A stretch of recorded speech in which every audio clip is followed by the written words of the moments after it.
नमस्कार भावांनो, तुमच्या सगळ्यांचं आपल्या रोख अपडेट्सवर स्वागत आहे. तर भावांनो, हे बघा, सध्याला मी पैठण गेटला आहे.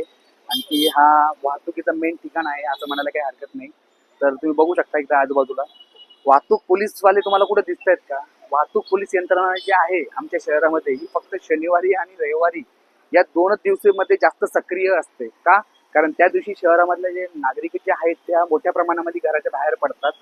म्हणून प्रत्येकी जणाला फाईन देता येते म्हणा, किंवा प्रत्येक जणाकडनं जास्त चलन काटल्या जातील म्हणून अशा काही गोष्टी घडत असतात. तर भावांनो, विचार करा. बघा, आता हे पैठण गेट आहे, तर पैठण गेटला तुम्ही बघू शकता माझ्या पाठीमागे इथं कुठं तुम्हाला एखादा ट्रॅफिक पोलीसवाला दिसतो का? का नाही दिसत? मला तेच कळत नाही. म्हणजे वाहतूक पोलीस यंत्रणा जी आहे ही फक्त शनिवारी आणि रविवारीच काम करते का? बाकीचे 5 दिवस जे आहे आराम करतात का? भावांनो, थोडासा विचार करा.